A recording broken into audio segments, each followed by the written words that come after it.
¿Cómo les va? Muy buenos días. Exactamente 11 de la mañana. Estamos comenzando la primera mañana. Estamos con el señor Mauricio Cantando.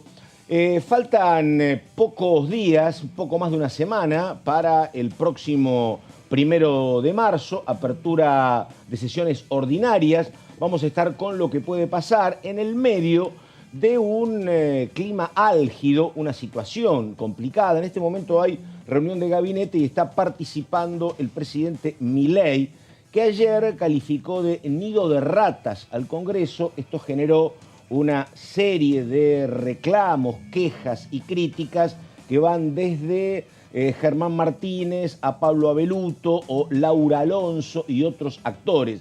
Me estoy recordando también teniendo en cuenta lo que dijo Cecilia Moró. Todos muy críticos de esta calificación de nido de ratas por parte del presidente Milei al Congreso, que además también lo calificó de traidor en un enclave muy liberal a Ricardo López Murphy. Así que se está tejiendo este clima con estas cuestiones. Lo saludo a mi compañero Mauricio Cantando. ¿Cómo le va, Cantando? ¿Qué dice? ¿Cómo le va, Pato? Bueno, con la expectativa de ver qué va a pasar, sobre todo a partir del 1 de marzo. Hay algunas líneas que ayer empezamos a ver de algunos funcionarios que no descartan lo que por ahí algunos sectores, inclusive del oficialismo, algunos aliados planteaban que es la posibilidad de que la ley de bases y puntos de partida se convierta en varios mini proyectos o diferentes proyectos. Recordemos que era originalmente un texto de más de 600 artículos, de un montón de temas, y que se vaya discutiendo por parte. Esto es una opción. La otra opción es que el proyecto vuelva a tener un debate en comisión. Recordemos que está vigente en comisión porque fue enviado por el plenario del recinto, no fue rechazado, o sea que puede tratarse en cualquier momento, y las negociaciones políticas entre las provincias y el jefe de Estado, Javier Milei, que se dan en el medio de este clima que vos planteabas de acusaciones mutuas a través de funcionarios. Hoy va a estar Guillermo Francos, el ministro de Interior, en Salta con 5 gobernadores. Y bueno, todo esto seguramente va a derivar en el clima y en la agenda política que vamos a tener a partir del 1 de marzo. Bueno, en el marco de esto hay que ver lo que pasa justamente por la cuestión del número para el gobierno, de lo que puede suceder con la fusión con el PRO. Hay una reunión pendiente del propio Mauricio Macri con la secretaria general de la presidencia, con Karina Milei. Habrá que ver, ¿no?, cómo se llega a esa situación que le daría mayor envergadura al bloque oficialista sin todavía tener la primera minoría. Es un tema que habrá que ir resolviendo. No sé si esto que pasó ayer va a significar algún tema que postergue las conversaciones o no, porque los que están hablando son exfuncionarios del PRO, no tienen hoy un rol parlamentario. Estoy haciendo hincapié, por ejemplo, en Pablo Abeluto o en Laura Alonso, pero me parece que es otra de las cuestiones. Es una semana también para ver si se puede avanzar o no en la fusión de La Libertad Avanza y el PRO de Mauricio Macri, ¿no? Sí, me parece que también estos sectores funcionaron como aliados en las sesiones que hubo, en el tema que se trató, que fue este proyecto de ley de bases. Por lo tanto, una fusión formal no va a cambiar lo operativo, ¿no?, que hasta ahora son votos que el gobierno tiene para sí mismo, pero como decís, entre el PRO y La Libertad Avanza, cuanto mucho, suman 80 diputados. Hay algunos diputados aliados ahí que pueden llegar a sumarse, y ese es el número máximo. Estamos lejos de los 129 necesarios para abrir el recinto. Por lo tanto, las negociaciones con otras bancadas por parte del gobierno deberían seguir igual, ¿no? Bueno, y vamos a ir a un tema, enseguida lo va a desarrollar y ampliar el señor Cantando, que es la designación por parte del presidente de la Cámara de Martín Menem de los integrantes de lo que es la bicameral del DNU, ¿no? Sí, sí. Decime, dale. No, dale. enseguida lo vamos a ampliar. Sí, el bicameral de trámite legislativo se llama. Es una comisión que se encarga de tratar los decretos de necesidad y urgencia, también los decretos de reglamentación y delegación, en realidad de reglamentación de leyes y delegación. Es una comisión que funciona hace muy poco. En realidad se creó, creo que 2006-2007, a partir de lo que fue la reforma constitucional del 94. O sea, es una experiencia reciente y no tiene un carácter decisivo respecto a lo que pase sobre los decretos, que después son definidos por el recinto, pero es donde se inician los debates, ¿no? Bueno, simplemente digo para debatirlo porque me pareció bien la cuestión de número. Por allí, la verdad, cuando reclamaba 4 representantes el peronismo, parecía mucho, ¿no? Porque, bueno, son 199 los diputados de Unión por la Patria, no te da para ser la mitad de los integrantes, pero después apareció un argumento de Germán Martínez diciendo: nosotros somos 99 y tenemos 3 representantes. Y La Libertad Avanza son 38 y tienen 2. ¿Por qué ese número? Digo, qué sé yo, es un tema que después va a explicar el señor Cantando. Digamos que son 3 del peronismo, 2 de La Libertad Avanza, y se completa el número con 3 representantes, 1 del bloque de Pichetto y 2 de lo que es, uno hay, si no me equivoco, un Coalición Cívica y un Radical, ¿no? Un PRO y un Radical. Claro, un PRO y un Radical. Un PRO y un Radical, esos serían los 8, exactamente. Bueno, vamos con un hombre del PRO, con el diputado Stefani, hablando de lo que tiene que ver con las negociaciones de ellos con La Libertad Avanza, y después más de Cantando, ¿eh? La hora 11 de la mañana, 5 minutos. Esto es La Primera Mañana. Dale. Pero sí tengo una opinión personal. Yo creo que el PRO es un partido independiente de La Libertad Avanza. Creo que coincidimos en varios aspectos sobre los cuales quiere La Libertad Avanza avanzar, valga la redundancia, y eso quedó manifestado expresamente con la votación en el Congreso. Creo que tenemos esa vocación de cambio desde hace mucho tiempo. Me parece que hay en eso mucha coincidencia, pero obviamente hay algunos otros puntos en los cuales no coincido desde lo personal. En la gran mayoría de las cosas sí, tengo la voluntad de cambio, pero tengo una mirada un poco más federal de la Argentina, inclusive para puertas adentro del PRO. A mí me parece que el PRO tiene que tener un recambio y que tiene que tener una mirada mucho más federal de lo que es la Argentina para lo que viene. Claro, justamente. Y a propósito de esto, bueno, durante este fin de semana, volví a escuchar la referencia a Juntos por el Cambio, como si siguiera vigente todavía Juntos por el Cambio de alguna manera, que aunque bueno, en los hechos funcionan, no está formalmente declarada su extinción, pero de alguna manera sí. ¿Usted cómo ha quedado la relación y cómo cree que tendría que llegar a quedar la relación con el resto de los partidos que formaron parte de esa coalición? Bueno, yo creo que en principio hay que seguir aunando fuerzas que tengan esta misma voluntad de cambio, porque los números que tiene La Libertad Avanza de diputados en el Congreso y los que tenemos en el PRO no nos alcanzan como para hacer que esa voluntad de cambio que tenemos se concrete en un hecho. Obviamente no nos dan los votos para poder hacer que una voluntad de cambio pase a ser una ley y con eso se concrete en un hecho que el país va a cambiar, ¿no? Y no quede en un grupo de diputados. Para eso creo que hay que seguir juntando voluntades, y en esas voluntades lo más cercano a tener una voluntad de cambio era Juntos por el Cambio, que también obviamente en su nombre lo indicaba, nos unía esta misma voluntad de querer cambiar la Argentina, algunos con mayor gradualidad, otros con mayor shock. Bueno, ahí estamos, la palabra del diputado Stefani. La hora 11 de la mañana con 9 minutos. A ver, dato central de ayer, la conformación de la bicameral. Me parece, Cantando, que esto era lo previsible. Hacía rato que venía diciendo Menem, che, saquen a uno porque no va a haber 4 representantes de ustedes. Germán Martínez era el cuarto, me parece que entreviendo que esto podía pasar, y finalmente se comunicó el número, ¿no? A ver. Sí, ayer mismo conocimos quiénes son los 8 integrantes de la bicameral de trámite legislativo. Es una comisión bicameral que vamos a ver bien cómo funciona, pero entre otras cosas suele tener repercusión cuando trata los decretos de necesidad y urgencia. También trata los decretos de delegación legislativa y los de promulgación parcial de leyes. O sea, son 3 clases de decreto que puede firmar el presidente de la Nación y tienen un tratamiento dentro de esta comisión bicameral que tiene 8 8 integrantes del Senado y 8 de diputados. Los 8 del Senado ya se conocían desde antes de fin de año y faltaban los 8 de la Cámara de Diputados que se conocieron ayer. Vamos a la placa siguiente, donde vemos quiénes, bueno, según el artículo 3, o sea, los miembros, acá viene el gran debate, ¿no? Porque esto de cuántos tiene que ser por cada bloque político, según la ley que reglamentó, en realidad es la ley que reglamenta los decretos y de alguna manera asigna la creación al Congreso de una comisión bicameral para debatir estos decretos, la famosa 26122.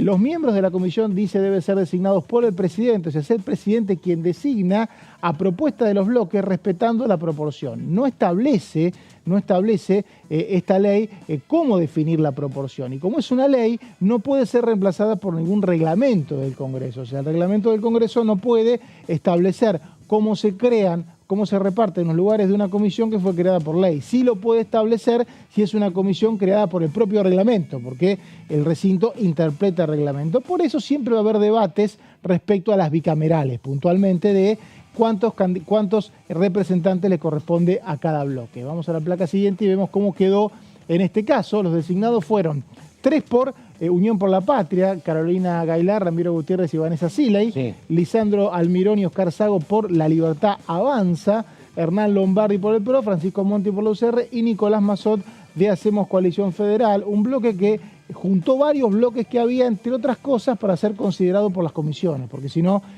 no te dan los cálculos y podían perder un lugar. En este caso, Mazot va a ser el encargado de debatir los decretos. Sigamos con lo que tiene que ver. Bueno, una polémica, como decíamos, por la cantidad de bancas que le corresponden a cada bloque. Unión por la Patria envió 4 representantes, el cuarto era el presidente de la bancada, Germán Martínez. Finalmente se le asignaron 3 lugares y Menem designó a 3 y dejó afuera a Martínez. Sigamos con lo que tiene que ver. Bueno, el Senado ya definió sus 8 integrantes en diciembre, que fueron... La situación fue parecida, con la diferencia de que el Senado tuvo una sesión en la que interpretó el reparto de bicamerales y ahí ese tema como que se discutió previamente en el recinto, si no mal no recuerdo, el día 13 de diciembre. Los 8 integrantes que va a tener, que tiene ya el Senado designado son Mariano Recalde, María Teresa González y Anabel Fernández Agasti por Unión por la Patria, Víctor Zimmerman de la UCR, Juan Pagotto de La Libertad Avanza, el salteño Juan Carlos Romero, que es de Cambio Federal, y Carlos Espínola de Unidad Federal. Esto es los miembros que tiene el Senado, y la presidencia de la comisión corresponde al Senado este año por una cuestión de rotación, y por lo tanto se espera que en los próximos días, quizá hoy mismo, no sabemos bien cuándo, la vicepresidenta Victoria Villarruel convoque a una reunión constitutiva. En estos casos lo que ocurre es que habitualmente el secretario legislativo de una de las cámaras llama a los integrantes, los invita a elegir autoridades, los integrantes se votan y ahí el presidente sube, el presidente elegido, que se habla de que podría ser Juan Pagotto, el senador de La Libertad Avanza, y empieza ya la primera reunión plenaria. Bueno, esto sería más o menos lo que tuvo que ver con el reparto de cargos que ya está definido de la Comisión de Trámite Legislativo. Después vamos a ver bien cómo funciona y cuáles serían las atribuciones que tiene. Sí, una consulta, te vas sentando, el señor cantando, porque ayer, ni bien habló el presidente calificando de nido de ratas al Congreso, una de las respuestas fue de Germán Martínez, el titular del bloque de Unión por la Patria, que dijo que lo mejor que podía pasar era responderle al presidente derogando el DNU. Vamos a tratar este tema con Cantando porque, bueno, ahora se conforma la bicameral y por lo que uno ve en materia de números, el rechazo de las 2 cámaras parece una cuestión muy, muy compleja. Digo, necesitaría la oposición tener mayoría tanto en la Cámara Alta, que a lo mejor es un poco más sencillo, digo esto porque el bloque de Unión por la Patria es muy importante, estaría a 2 o 3 votos, algunos dicen que a 1, de poder rechazar el DNU, pero acá en la Cámara de Diputados parece como mucho más trabajoso. Consulto esto a partir de lo que dijo Germán Martínez, de que la mejor respuesta para con el Ejecutivo era rechazar el DNU. ¿Qué dice Cantando? Sí. El recinto es el que tiene la palabra final, ya lo vamos a ver cuando veamos cómo funciona esta comisión. Y si ambas cámaras rechazan un decreto de necesidad de urgencia, de alguna manera lo borran. Claro. Lo borran por Son completo. necesarias las dos, ¿no? Son necesarias las dos. Sí. Si una sola lo hace, no tiene, sigue vigente el decreto, y esto permite, y ha pasado en otros gobiernos, que si un gobierno tiene mayoría en una cámara y no otra, prácticamente puede gobernar por decreto, porque lo que puede hacer es que una de esas cámaras ratifique los decretos y al no ser posible que las dos lo rechacen, el decreto sigue vigente. Sabemos que no es el caso de este gobierno, la Libertad Avanza no tiene mayoría en ninguna de las dos cámaras, por el contrario tiene bloques bastante pequeños, por lo tanto va a tener que negociar con todas las bancadas para sostener los decretos, ¿no? Ahora, digo, a ver, lo estábamos hablando antes con el señor Cantando, porque Cantando habla de una palabra que es una palabra esencial en la vida democrática y parlamentaria, que es negociar, ¿no?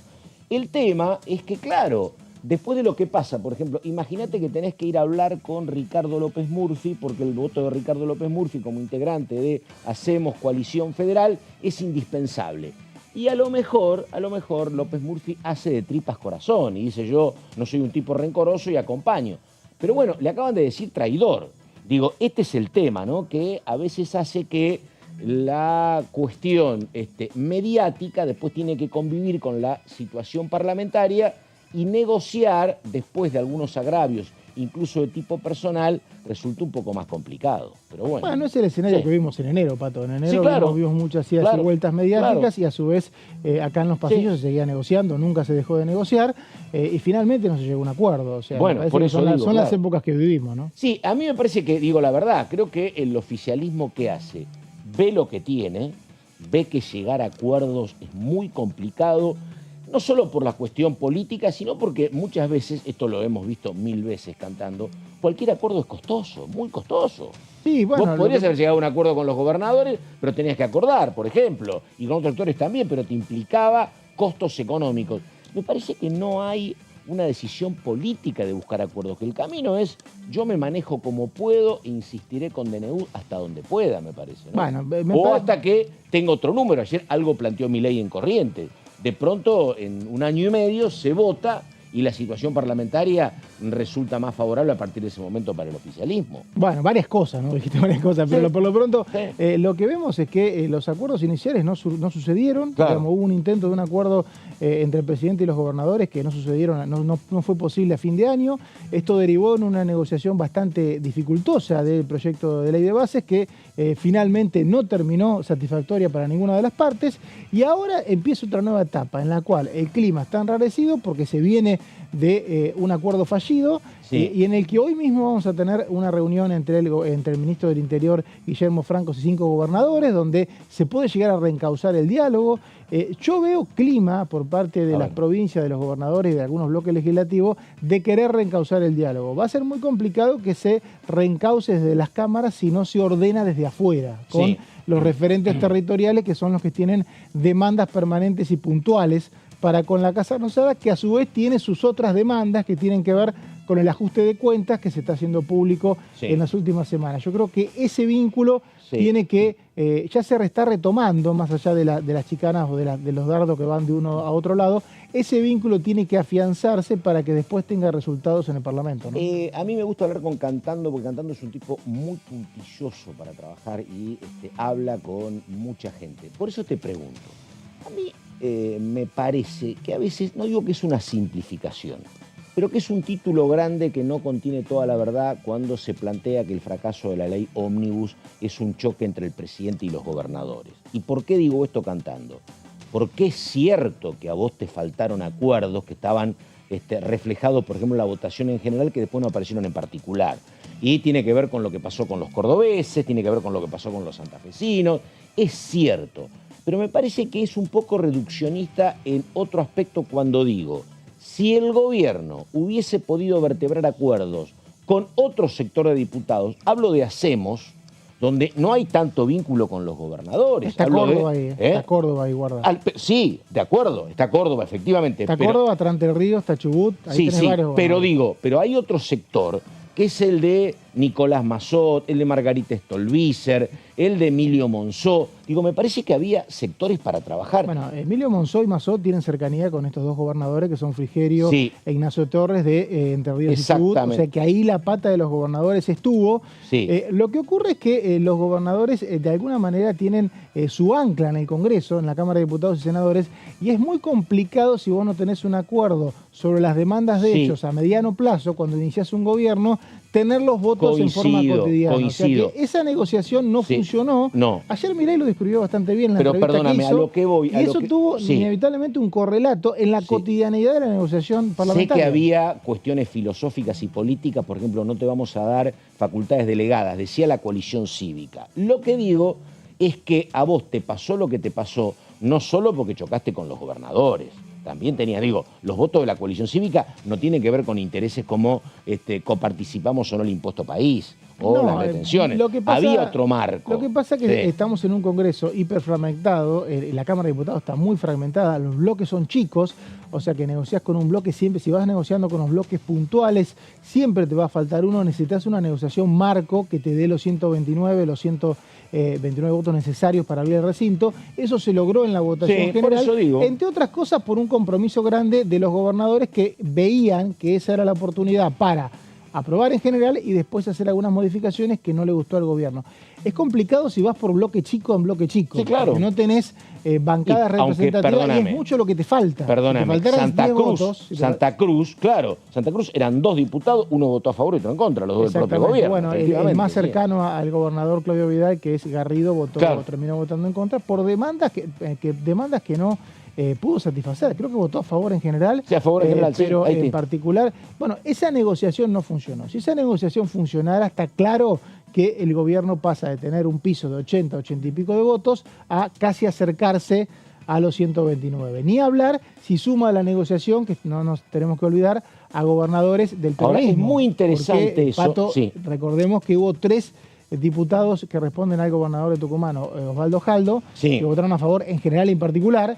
Sí. Y podría haber otros gobernadores peronistas que fueran por el mismo camino, pero no hubo. Coincido. Ahora, a ver si lo planteamos así. Digo, de un lado, el gobierno te puede decir, mi gran bandera, que era la bandera prometida, es el equilibrio fiscal. Para yo tener equilibrio fiscal, entre otras cosas, no le puedo, o tengo más recursos, como era subir retenciones, o tengo que disminuir mis giros a las provincias. Y para mí ese objetivo es mucho más sólido y mucho más importante que buscar acuerdos con los gobernadores que me permitirían tener una mayoría parlamentaria. Sí, ¿Puede a ser ver, así? me parece, Me parece, que qué sé yo, a ver. me parece, yo insisto, Sí, me parece dale. que los presidentes que tienen debilidad parlamentaria o que no tienen, como en este caso, una suma de gobernadores grandes, necesitan hacer un acuerdo Claro. de convivencia y de alguna manera el presidente ayer en la entrevista que dio por televisión contó que fue su idea inicial y que no se logró.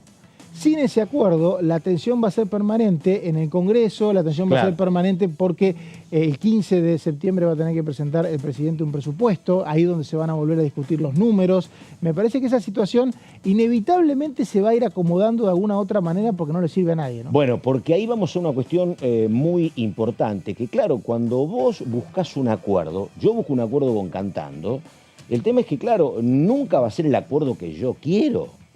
Porque también tiene su parte Cantando. Este es el tema, digo. No es que yo pergeño un acuerdo, lo planteo y el otro va a decir que sí. El tema es que, bueno, está el umbral de aceptar las frustraciones. Bueno, digo. hay una Esta es dispersión cuestión muy grande central. también de la Sí. fuerza. Cuando habla de gobernadores, tiene la cabeza la Liga de Gobernadores Peronistas que sacársela porque hoy son más los no peronistas Claro. que los peronistas y a su vez los gobernadores no tienen tanto esas ambiciones nacionales que tenían antes, pero sí muchísimas demandas puntuales a partir de lo que ha sido su relación con los diferentes gobiernos que van cambiando muy seguido. Y exactamente.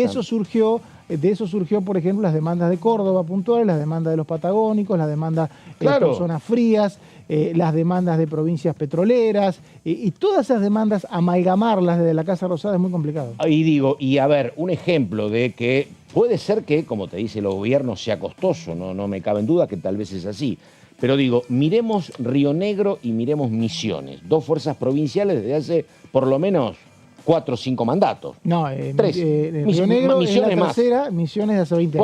Por eso. De Bueno, 2003. Exactamente. Digo, estos han convivido con Alberto Fernández, han convivido con Macri, han convivido incluso con Cristina. Digo, deberían aprender a convivir desde el Ejecutivo con estos gobernadores. Es que hoy por hoy tenés una liga de partidos provinciales que es muy influyente, que en la Cámara de Diputados tiene un bloque que se llama Innovación Federal, que lo preside la salteña Pamela Caletti, cuyo gobernador, que es Gustavo Sainz, hoy va a recibir al ministro del Interior, Guillermo Franco. Son partidos provinciales que no tienen jefes por fuera de sus provincias, como lo dice su rótulo, y de alguna manera lo que hacen es reclamar algunas cuestiones que tienen que ver con la dinámica local a cambio, o mejor dicho, como parte de la negociación para cada ley. Esto no es un tema necesariamente extorsivo, como puede llegar a verse, sino un tema de convivencia. Esto es, por ejemplo, yo te apruebo esta cantidad de recursos, pero yo considero que mi provincia requiere este tipo de recursos, que es parte de lo que yo te estoy permitiendo a partir de un impuesto. Esta negociación es permanente, ¿no? Seguramente, y llevamos a la pausa, seguramente si vos llegás a este tipo de acuerdos con las provincias, que esta es la cuestión que estamos debatiendo, digo,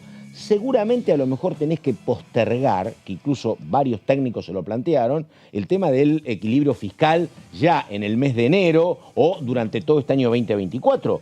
Pero digo, tal vez es mucho más rentable en términos políticos una convivencia civilizada con las provincias y postergar el equilibrio fiscal un año más. No necesariamente. Hay los acuerdos fiscales, incluso mejor, como el que hubo en 2017-18, contemplaban la posibilidad de un equilibrio fiscal de la nación y la provincia. Los acuerdos fiscales son para tener equilibrio, justamente, y eso es lo que está pendiente.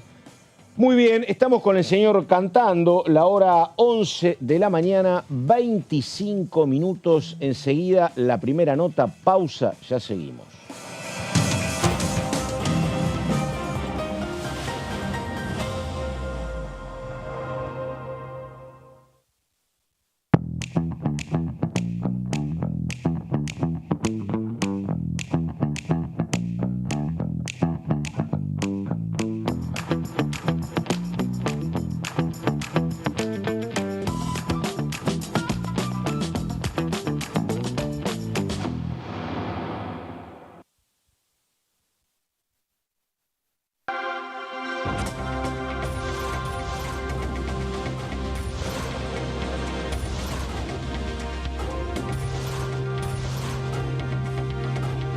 Ellos son tu voz en la segunda edición. DTV, el periodismo en el Congreso.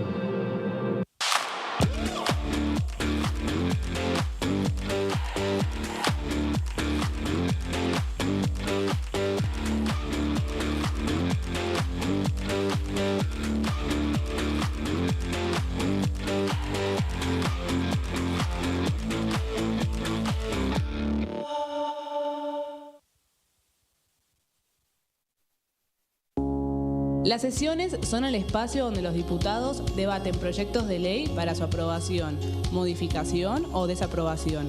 En una misma sesión se pueden tratar varios proyectos de ley. Desde el 1 de marzo, cuando el presidente las inaugura, se desarrolla el periodo de sesiones ordinarias. Entre el 1 de diciembre y el 28 de febrero se extiende el periodo de sesiones extraordinarias que solo pueden ser realizadas a pedido del presidente de la Nación.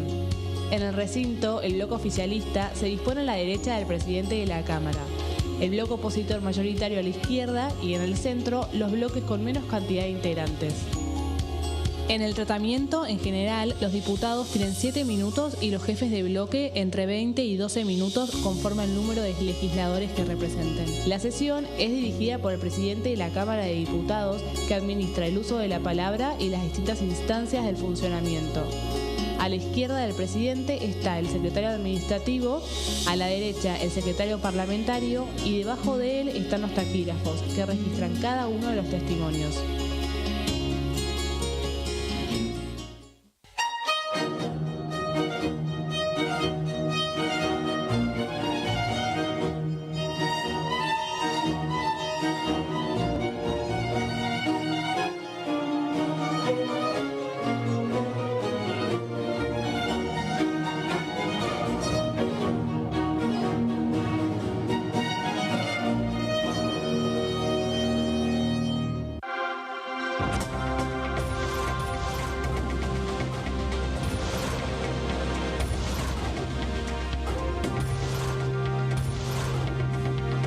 Ellos son tu voz en la tercera edición.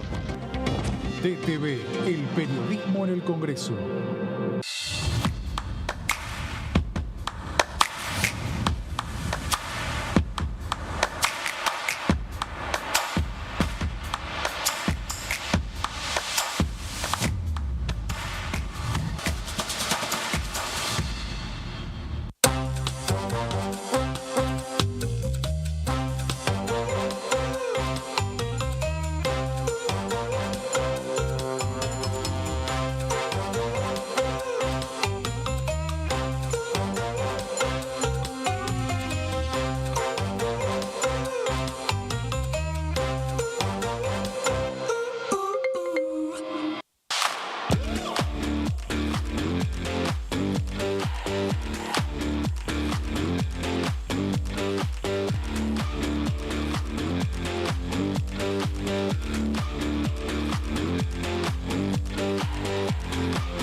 Bueno, exactamente las 11 de la mañana con 30 minutos. Estamos con el diputado Daniel Arroyo, hombre de Unión por la Patria.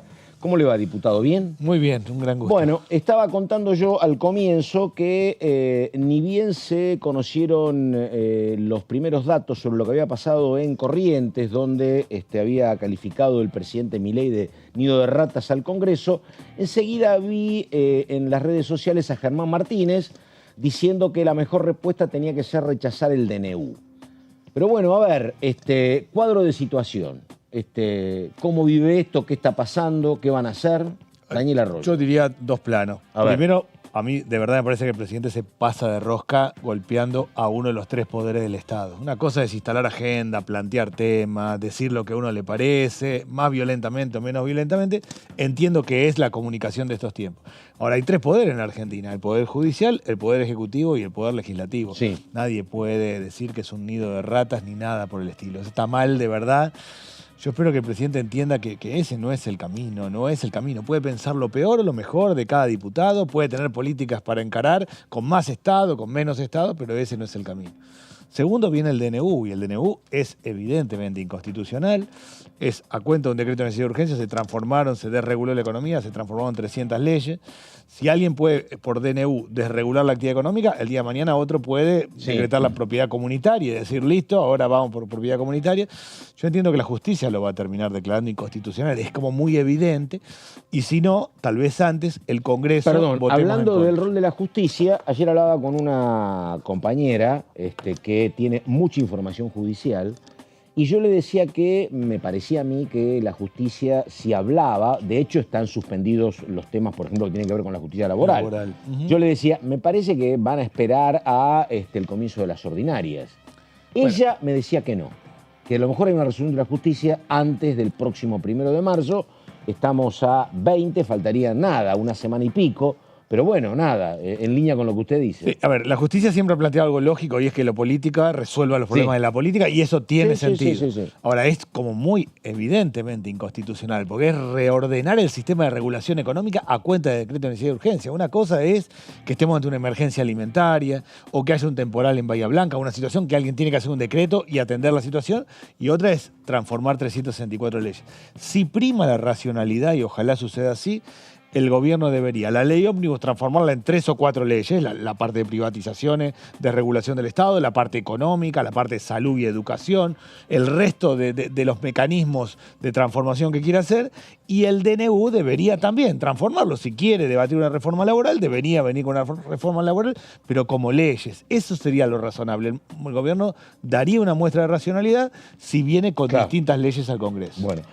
Una cuestión volviendo al tema del comienzo, ¿no? Cuando yo planteaba que la verdad, en concordancia con lo que usted decía, a mí me parece que calificar al Congreso de nido de ratas es un horrible punto de partida. No se puede construir nada si así no funciona, la verdad, ni los vínculos privados, ni funciona una legislatura de un pueblo chico, nada, ¿no? No podés estar insultando permanentemente al otro. Pero yo decía eso y un compañero de acá me manda un mensaje, me dice, después léelo. Y donde él me decía, bueno, dice, en definitiva, Milei lo que dice es lo que piensa todo el mundo. Y eso, la verdad, digo, me llamó la atención. Era un colega que estaba trabajando, me escribe esto. Y es un tema para discutirlo, porque digo, tal vez puede ser que gran parte lo piense así. De todas maneras, eso no habilita ni convalida que pase, me parece, ¿no? Pero me llamó la atención este compañero que me dijo, él dice lo que decimos todos. Yo lo tomo ese punto. O sea, está quebrada la relación de la sociedad con la política. La sociedad no le cree a la política y siente que la política no vive la vida cotidiana. Que si ir al almacén, al supermercado, a ver si te alcanza o no te alcanza, lo creo así. Está quebrada la relación de la sociedad con la política. Muchas veces yo cuando estoy en el Congreso y escucho a alguien que está hablando, pienso, ¿qué debe pensar el que lo está escuchando y está hablando de cosas que no tienen que ver con la realidad? Ahora, una cosa es eso y una tarea es reconstruir. Y otra cosa es agarrarse con el Congreso como sistema en general. Porque donde eso hay de todo, la verdad, uno los conoce. Y efectivamente puede haber gente con la cual uno tiene mucho rechazo. Pero es una desmesura calificar a todos por igual, porque acá hay santos, justos y pecadores, la verdad. Y además no es que hay ideales en otro lado, ¿no? No hay ideales en el Ejecutivo, no hay ideales en la justicia. Pero además, son un reflejo de lo que somos como sociedad. Y hay una línea que no se puede pasar, que es la ruptura democrática. Claro. No puede gobernar mejor o peor, puede haber un gobierno más de derecha, menos de derecha. A mí no me gusta, pero eso es simplemente un tema electoral. Se decide y el gobierno tiene legitimidad para encarar las políticas que quiere encarar. Ahora, no se puede romper el Congreso, no se puede romper lo institucional.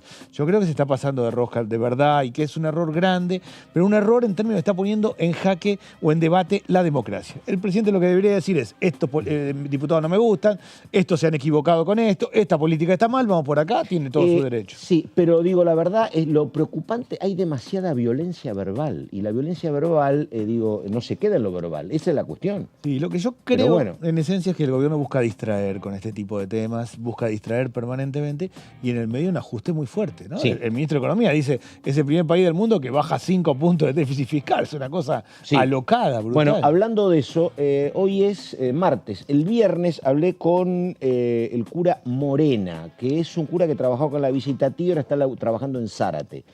Y le pregunté por esto de que, había, por cuestiones operativas, había demoras en la llegada de los alimentos por parte del Estado Nacional. La primera frase que me dijo, hay hambre en Zárate. Y me entró a explicar, ellos no viven de la asistencia ni del municipio, ni de la provincia, ni de la nación, viven con un sistema del PNUD, Política de Derechos Humanos de Naciones Unidas. Me dice, pero esto no es eterno. Además, a mí me dan plata y pesos argentinos. Cada vez compro menos. Es así. Ese programa es un programa que tiene mucha historia en Argentina, que en realidad le transfiere los fondos al comedor para que el comedor compre. Con el objetivo de que compre menos fideos, harina, arroz, polenta, más leche, carne, fruta y verdura y mejorando la nutrición. El problema es que aumentaron tanto los precios que lo que tiene el comedor le alcanza poco. Yo voy generalmente a un comedor el día 5 o 6 y vuelvo el 20 y pico del mes. El día 5 o 6 se come determinada cosa, el 20 y pico del mes es polenta, fideo, harina. Sí, me dijo eso. Hay un problema serio. El gobierno no ha ejecutado, durante el mes de enero ejecutó 0 pesos de asistencia alimentaria. Perdón, se fue uno de los agentes operativos, ¿no? Que estaba por debajo de Pablo de la Torre. Y eso, nada, no pasó nada porque no se conoció el reemplazo. Es un tema muy complicado. Yo creo que pasan dos cosas en general en el gobierno. Uno, gestionar es mover expedientes. El director de tal área lo sube a tal área lo evalúa y después se ejecuta. Bueno, no están nombrados. En gran parte del gobierno no están nombrados esa área. En el área social es más grave porque es la urgencia. Si no está nombrado en el área de deporte, puede ser un problema, pero no hay tampoco está nombrado. Hoy se quejaba un olímpico. Absolutamente, pero digo, ahí no es que está jugando con el comedor. Acá está jugando con el comedor directamente. Uno es ese. Y segundo, que Economía no transfiere la plata. Cuando dice que logró lo que nunca se había logrado, es porque no transfiere la plata, ni al área social, ni a ningún área. Yo espero que el gobierno encuentre un punto de equilibrio. Así no es posible, objetivamente. Está muy mal lo que está haciendo. Y además está estresando a la sociedad. Insultando, gritando, estresando. No solo es porque lo verbal puede pasar a lo físico, en términos de violencia, sino porque la sociedad necesita serenarse. Si acá estamos todo muy complicado, cuesta mucho llegar a fin de mes. Hay mucha gente que le está pasando mal. Arrancan las clases, que siempre es un momento duro para la familia, por todos los costos adicionales. Bueno, la tarea del gobierno no es encender la mecha, no es estresar, es desestresar. Yo me lo tomo en serio y trato de hacer proyectos que ayuden a eso. Yo presento un proyecto para ayudar, para lograr el aumento de la ayuda escolar. Finalmente el gobierno lo hizo. Era 17.000, pasó a 70.000. Una buena medida porque por lo menos menos, va a tener un poco más de plata la familia para la mochila, para el guardapolvo, para lo básico. Sí. Hablando de eso, una compañera de trabajo me contó que vio una mochila de 100.000 pesos, que por supuesto, bueno, no la compró, pero digo, 100.000 Una pesos una resma de mochila. hoja está entre 16 y 19.000 pesos. Un guardapolvo básico para un nene de primaria, 21.000. Un cuadernito para un nene de tercer grado, o sea, 48 hojas, entre 2.500 y 4.500 pesos. Aumentó casi 400% la canasta escolar. Y una consulta, digo, yo sé que uno a veces tiene la piel curtida, dura, y si no la tenés te endurecen, pero digo, esto, por ejemplo, le dijeron traidor a Ricardo López Murphy, que es un hombre del liberalismo de hace 50 años, ¿no? Digo, ¿esto deja secuelas en los vínculos personales o uno se olvida? No, yo no me olvido. La verdad que en general no he tenido gente que me dijera brutalidades. La verdad que no lo he tenido. Es que la verdad, digo, ha habido enfrentamientos, pero este tipo de lenguaje en la Argentina no lo conocíamos. No existe y no tiene digo, ningún y no te aporta nada nuevo. Digo, no tiene ningún podrán hacer sentido. catarse, podrán poner contento a alguno. No, pero y podrá verdad, discutir si es más liberal o menos liberal, pero no. Lo que yo sí creo, digo, yo la verdad que tengo bastante suerte. Ando por la calle mucho y mucha gente que no coincide con lo que yo planteo me dice, mira, vos laburás, te respeto. No estoy de acuerdo, pero te respeto. Creo que la gente distingue claramente. Sí, porque además yo creo que hay un termómetro absolutamente equivocado entre la gente medianamente conocida y lo que le dicen en la calle. ¿A qué me refiero? Puede ser que alguien alguna vez, si está en contra tuyo, te diga algo, te critique o te insulte. Pero generalmente vos no decís nada. En cambio, si vos tenés algún tipo de afinidad, vas a decir, ¿qué tal, Daniel? Pero ¿Cómo sí. te vas? Sos un fenómeno. Entonces vos crees que esa es la temperatura de la calle. No es la temperatura a de la ver, calle. yo digo, ¿qué me pasa a mí? Claro. Salgo del Congreso, camino 20 metros, me para alguien y me dice, che, esto no va, hay que hacer otra cosa. Camino otros 20 metros y me para alguien y me dice, déjelo trabajar al presidente, lleva 70 días, déjelo, tiene que hacer un cambio. Es decir, la sociedad también está partida. Las mismas personas que están mal, una dicen esto no va y otra dicen, no, dejémosle porque puede. Yo lo entiendo. Los sectores pobres votaron a Milei, con lo cual hay que hacer una autocrítica fuerte de parte del peronismo. Ahora, lo que creo es que no es estresando, no es complicado. No hay que encender la mecha acá, porque está todo muy tenso, hay que serenar. Hoy, perdóname, digo, Amalia Granata, la escuché en una nota, decía eso, diputada, ¿no? Pero bueno, viene de afuera de la política, dice, no me puedo levantar todos los días, si no es María Becerra, es Lali, si no es Lali, es López Murphy, si no... Calmemos un poco. Familias que básicamente lo que tienen que ver, cómo mandan a los chicos a la escuela, si les alcanza o no les alcanza, cómo se organizan, todo. A eso la política tiene que simplificar. Los países que funcionan mejor, ¿cómo funcionan? La política no les complica la vida a la gente, resuelve cosas y cada uno con su familia la va llevando. Yo ojalá pueda reflexionar, presidente, de verdad. No creo que ese sea el camino. Entiendo que es un camino para hacerse notar, para salir en los medios y es bueno en la campaña electoral. Pero ya no hay campaña electoral, ahora hay gobierno y hay que serenar un poquito. Daniel Arroyo, diputado, muchas gracias. Buen día, hasta cualquier momento. Y ahora nosotros con un hombre de la Unión Cívica Radical, el diputado Ketglas, que dice esto, a ver. La ley Bases no era una ley técnicamente hablando, en el sentido de que era la acumulación de un conjunto de iniciativas legislativas en la que yo creo genuinamente, y esto no lo digo en términos peyorativos, que también el gobierno con esa ley tan amplia lo que le pretendía decir al electorado es venimos a cambiarlo todo. Y además mandamos un programa, ¿no? Sí, claro, y tenía un aspecto de comunicación, digamos, ¿no? Entonces iba de, no sé, modificaciones en derecho sucesorio, el régimen de pesca, biocombustible, facultades extraordinarias, privatizaciones, etc.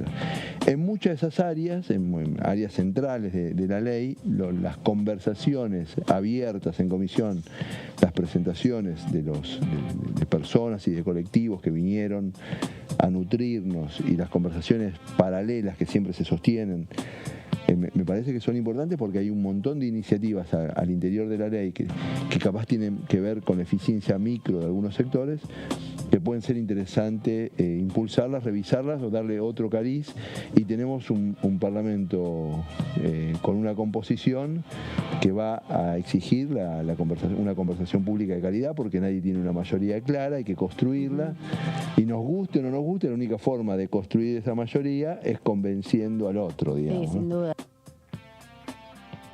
Bueno, ahí estamos. Faltan 17 minutos para el mediodía. Es un debate permanente aquí con los compañeros, todo lo que está pasando. Y el señor, el señor cantando, vamos a los DNU y cómo funcionan, diga cantando. ¿Cómo funciona la bicameral de trámite legislativo que es la que se va a conformar en los próximos días. Ya se conocen los 16 integrantes. Bueno, el gobierno debe enviar los decretos dentro de los 10 días hábiles de su publicación. O sea, publica un decreto, el decreto empieza a regir inmediatamente de que se publica y 10 días hábiles posteriores, como máximo, lo puede enviar al otro día, debe enviar el decreto tiene que entrar por mesa de entradas de ambas cámaras y ir hacia la oficina que tiene cada comisión bicameral. Debe expedirse, siempre estamos hablando de la comisión bicameral, debe expedirse acerca de la validez o invalidez de cada decreto. Esto es interesante porque no puede la bicameral debatir el contenido. O sea, si uno escucha muchas veces los debates, se habla del contenido, pero lo que se tiene que definir, o por lo menos lo que se tiene, el pronunciamiento que tiene que tener la bicameral, es respecto a si el decreto de necesidad de urgencia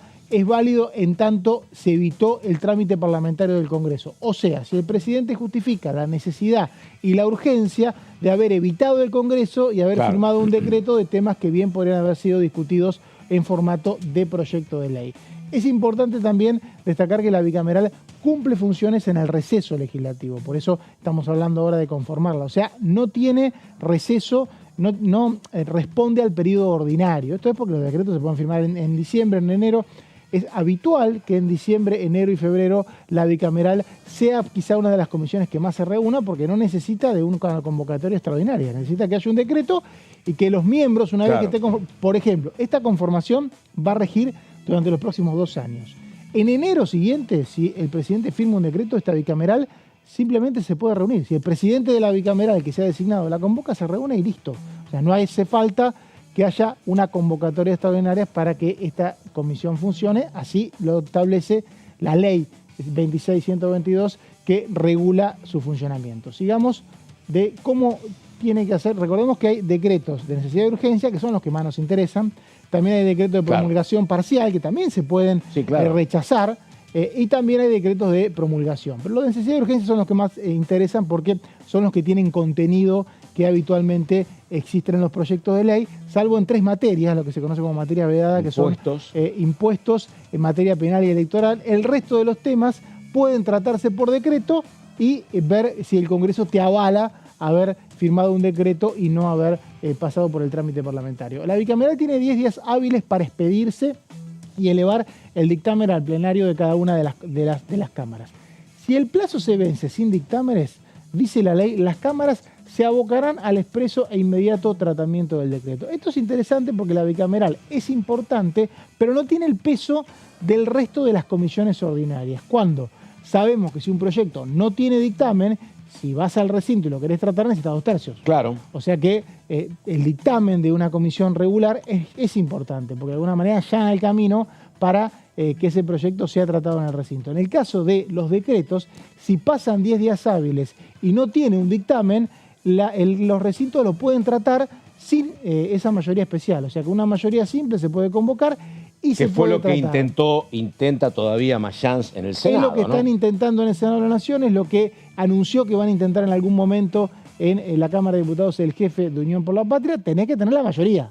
Si no tenés la mayoría, no tenés quórum para empezar. Claro. Y si tenés quórum, después tenés la mayoría que de alguna manera quiera tratar ese decreto y una mayoría que se pronuncie de una u otra manera. Vamos a ver, por ejemplo, cómo son los pronunciamientos. O sea, lo que tenés la posibilidad, si un decreto es rechazado, vamos a la placa siguiente, si un decreto es rechazado por ambas cámaras, lo que ocurre con ese decreto es que es borrado inmediatamente. Si un decreto es rechazado por ambas cámaras, lo que hace ese decreto es dejar de existir. Ahora, como planteábamos no sé si está la placa siguiente, se sostiene, ahí está, el rechazo de ambas cámaras del Congreso a un decreto implica su derogación, quedando a salvo, dice claramente el proyecto de ley, los derechos adquiridos durante su vigencia. Esto es, que si un decreto es rechazado por ambas cámaras, ese decreto desaparece.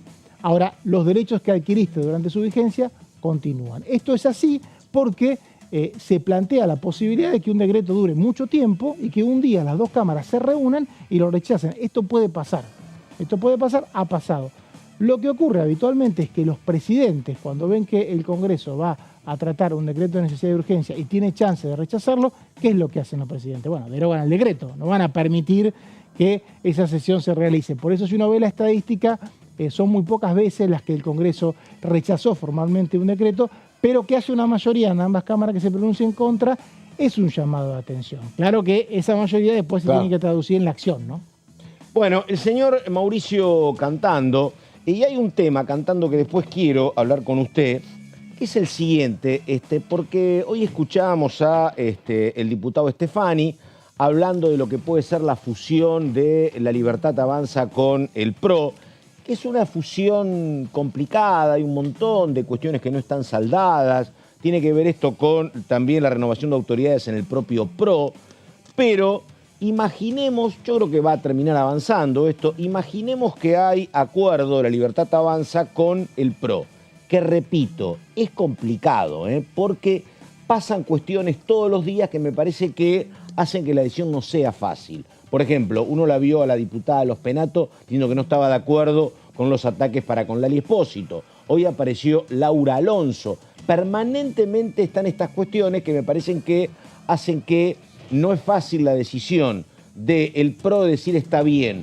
nos incorporamos oficialmente al gobierno de Milei y somos parte del oficialismo. No es tan sencillo.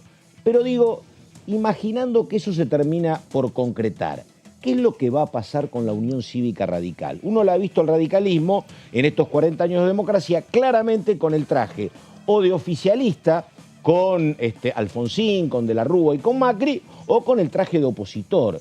Acá, digo, si hay fusión de La Libertad Avanza con el PRO, digo, nunca va a ser oposición al lado del peronismo, el radicalismo. ¿Pero qué va a ser? ¿Va a ser un segundo oficialismo, un neooficialismo, una segunda oposición? Bueno, me parece que el radicalismo está por un lado y el PRO está por el otro. Juntos por el Cambio no existe más como interbloque. Lo que vemos son bloques funcionando de manera autónoma con criterios que en algunos casos son similares y en otros no. Por ejemplo, con lo que tuvo que ver con la ley de bases, el PRO funcionó como aliado y la UCR no fue así, a tal punto de que varios diputados de la UCR no firmaron el dictamen y varios votaron en contra, algunos en general y varios en particular. Por lo tanto, me parece que son funcionamientos totalmente diferentes los de cada sector que en alguna época confluyeron en Juntos por el Cambio. Sí, totalmente. Ahora, también es un momento nuevo para la Unión Cívica Radical en el sentido de que no tiene el traje claramente definido, azul o gris, de que soy opositor o que soy oficialista. No va a ser oficialista con el PRO, no va a estar cerca de Libertad Avanza, pero tampoco hay que contarlo siempre cerca de la oposición peronista, me parece. No, bueno, es que en realidad la UCR está definiendo su criterio y ha habido varias posturas, ¿no? Me parece que los gobernadores, algunos gobernadores fueron bastante dóciles al ayudar a este gobierno.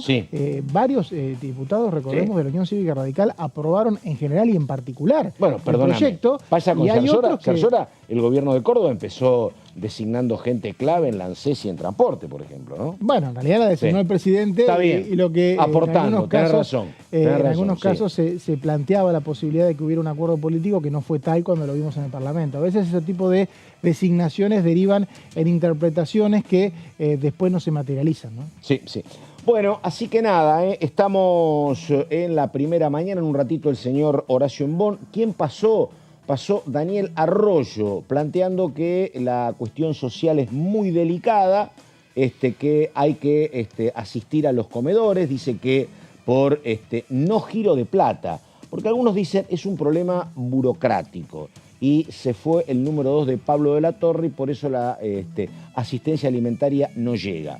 Lo que dice Daniel Arroyo es otra cosa, él dice no, básicamente no hay giros desde economía y por eso se logra el equilibrio fiscal. Palabra, repito, del ex ministro del área, es una de las cuestiones.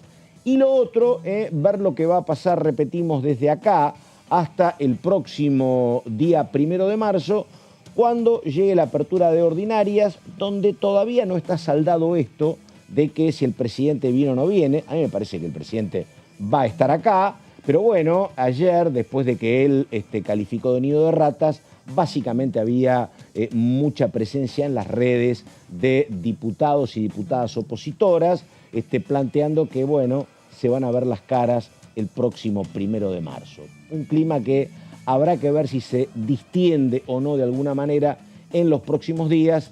Esto es más o menos lo que está pasando. Y en el medio, lo que estaba contando el señor Cantando en torno a el futuro de la bicameral.